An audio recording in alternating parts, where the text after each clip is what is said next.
All right, let's look at the best 11 in the FIFA thing. Some names make sense, but the formation seems a little bit Ifinsky. Let's talk about it.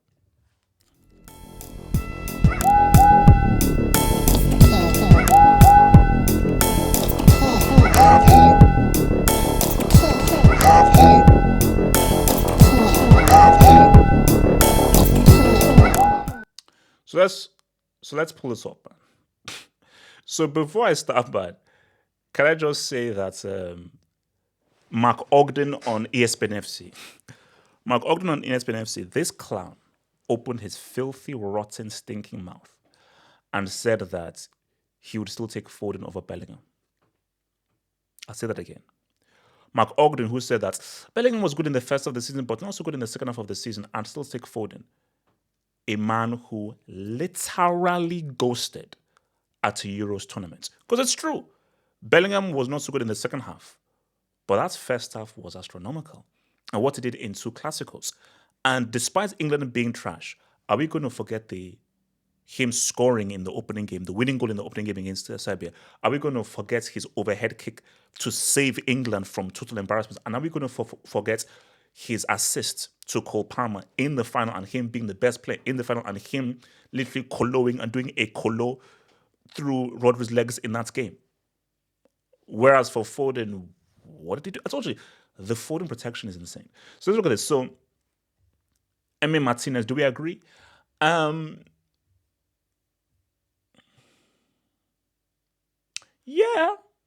Because I'm just trying to think. Yeah. Because if you're thinking about it, so how come there are no African players here?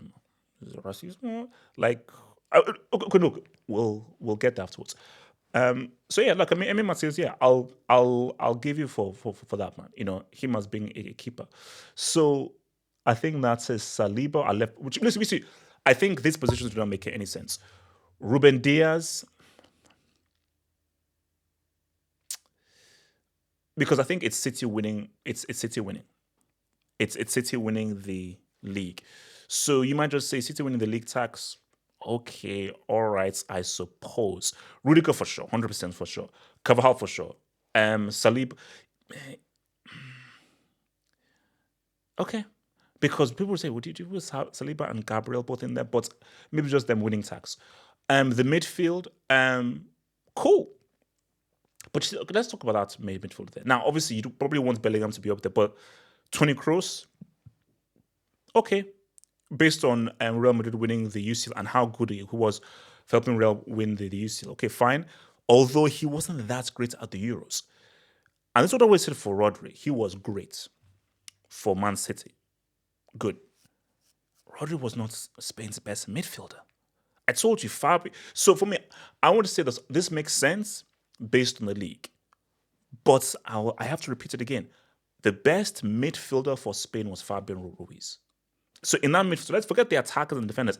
So Rodri's was in that midfield, the best performing midfielder for Spain in that midfield was Fabian Ruiz. And heck, you didn't remember, so Olmo is more attacking, but I would put Olmo and Ruiz over him. But if we're just saying Ruiz and Rodri, who did their job the best, I'd say it was Fabian Ruiz.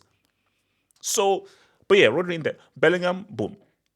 You have to look at what Bellingham did in terms of the league because that debut was amazing. So the thing with the Bellingham, and I always say for Bellingham, if he had a really good Euros and he played really well and just maintained a good performance, he'd have an argument of winning that Ballon d'Or and a FIFA Best Award.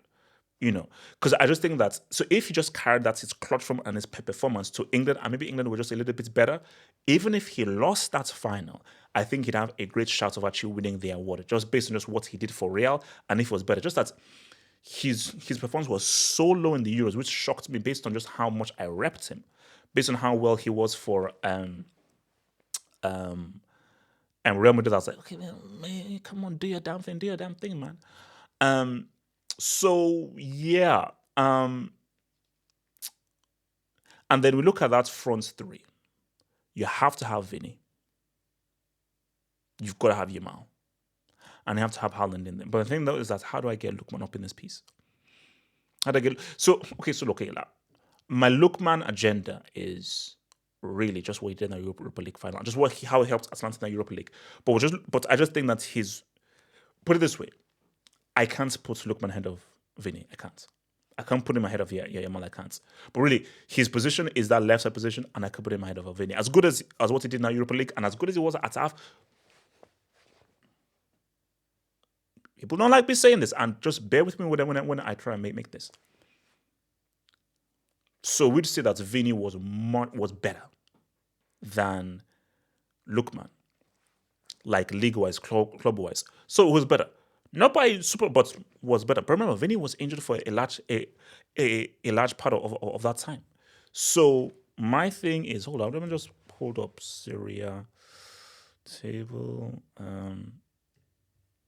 So last season they finished fourth last season. So Atalanta finished fourth last season. So my thing though is that, but Vini was very disappointing for Brazil. Really, really disappointing. Lookman was critical in helping Nigeria reach the final. And that was a Nigeria team that wasn't that great and was not really performing on all cylinders. And Lookman was critical in helping them reach the final. So Lookman gave you a two flex that Vini didn't. But just based on just how exceptional Vini was for Real Madrid, just how outstanding he was, I'll be like, okay, because yeah, even for me, I can't put Lookman ahead of Vini over there. I can't do it. But I'm just making the argument, but I can't. So Vini, he was superb for Real Madrid, both in the league and in the UCL, which is top tier club competition. Vini has started to be there. I don't. It's like yeah, it's the defense. I'm not sure about. You see, remember Haaland. It's not as if Haaland had like a down year, but I think he still finished top scorer. You know, he still finished top scorer. So as much as you want to just say that, and the funny thing with Haaland is, which other striker do you put in? Like we're living in a world where there are no strikers. So if you want to just say, I don't know, I can't even think of an alternative. It ain't Kane. It ain't Lewandowski.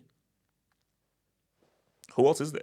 Like who else are you putting there? Sure as heck it's freaking Morata, so don't even there. So no, it's not even your boy Vic. Like Haaland is so clear ahead. It's crazy. And for me, Yamal, shout out to Saka. All those guys. Like I think if you're looking at all this, so if you say the first, if you say okay, who would be the first name on this level? For me, first name would be Yamal, 100%. Second name would be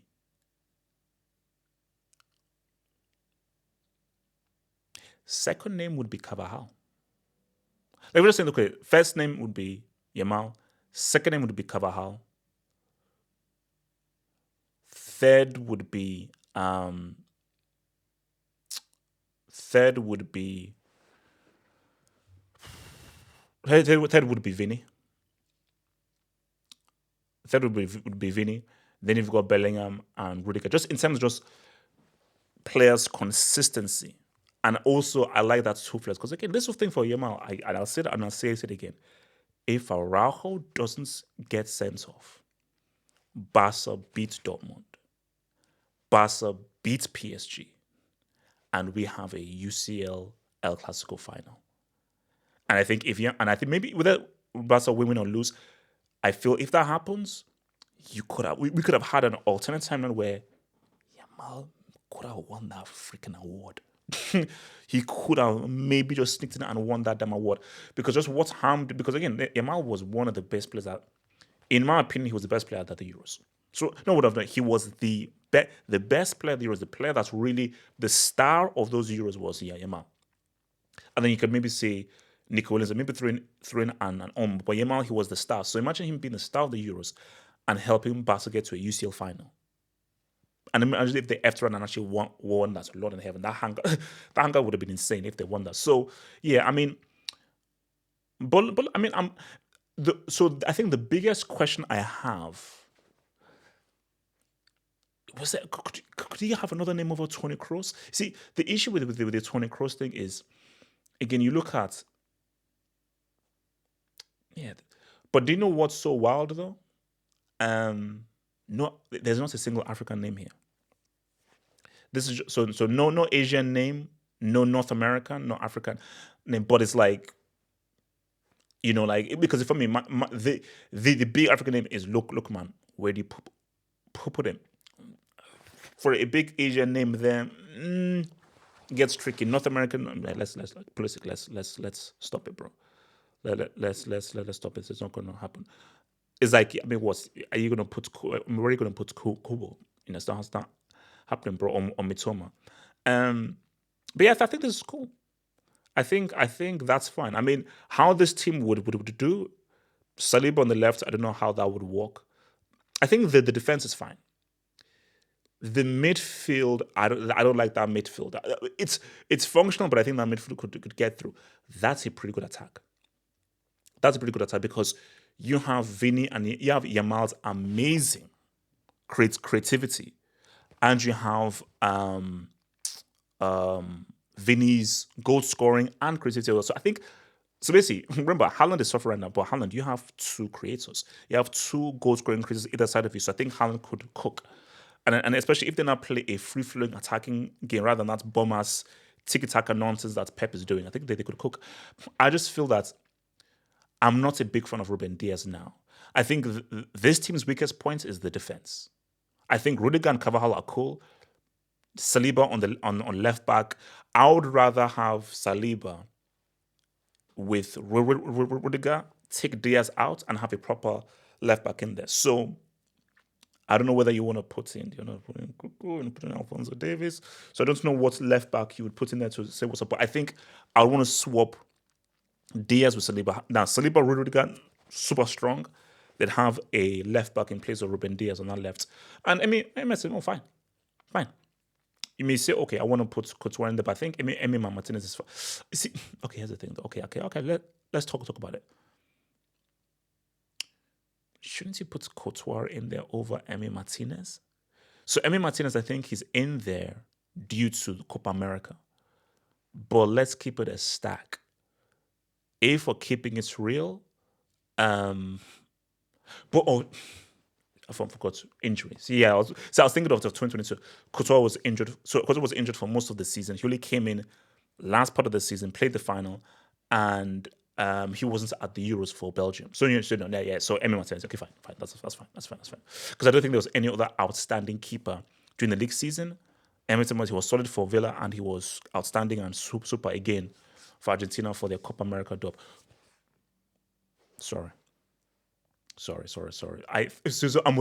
Man, memory's good. Take out Haaland, put in LAUTARO Martinez. Sorry, I'm so glad I remember. Take him out. LAUTARO Martinez was top scorer for Inter Milan. They led them to a league title. LAUTARO Martinez was top scorer in the Copa America, scored the winning goal for Argentina. Get Haaland out of there. Get him out of there. Now, people say no, it talks and everything. Fine, I'm sorry. Get Haaland the heck out of there. LAUTARO Martinez, Vini, Yamal, and now you have a front three of that. LAUTARO Martinez is his movement and his ability to now come in deep and play just outside of the box. That's a really good front three. Because Haaland is good, but Homeboy is a Norwegian scarecrow. So yeah, I mean, that's why I try my hardest to ignore these awards, but I know I have a job to do and I've got to report on this stuff. But do you know how dumb you have to be to not even nominate LAUTARO Martinez? How do Messi and Mbappe make the top 10? How do Mbappe and Messi make the top 10? But LAUTARO Martinez doesn't nominate, which is why it shows you that screw these bombers awards. Yes, I'll react to it. I've got to talk about it because it's news. But screw them. Seriously. Focus on the trophies. Because how does LAUTARO Martinez, first of all, not get nominated? And of course, he makes the FIFA best men team based on his season. He won the league with Inter Milan. He was top scorer. He was top scorer at Copa America and scored the winning goal. Bro, in that Copa America final, Messi went off injured. And LAUTARO Martinez scored the winning goal in extra time against one of the best teams. And that's Copa America, which was freaking Colombia, who is a damn difficult team to freaking beat. So how the heck does LAUTARO Martinez not make this damn best 11? But this is why I say again, and this is the thing. Awards are given. They are not earned. Simple. Awards are given, they are not earned. And these awards, they are biased and they are they lean towards superstar status and superstar quality to bring in viewers. Okay, we have to have Messi and Cristiano. We have to have Messi and Cristiano. What the F is Messi, Cristiano, and Mbappe doing in a freaking nomination based on last season? So when you operate like that, where it's about star quality and not actual meritocracy, screw your Bombers Awards. Screw your Bombers Awards. So for Lautaro Martinez, I'm like, he's thinking that based on the season I had and everything I did, to not make a best 11, and Haaland makes a best 11 just based on what he only did in the Premier League. And he has no international game whatsoever. And you all know what I did off the freaking bench to help my country win the Copa America Dubinsky. I mean, Lord in heaven, bro. It's like it's trash. It's all trash. It's all trash and nonsense, man. Nonsense, man. Think about becoming a Football Hut member. If you're a desktop merchant, just click on the join button below, over here. Or if you're a mobile phone merchant, just click on the join button below the video over here and join the true elite content crack addicts. Peace.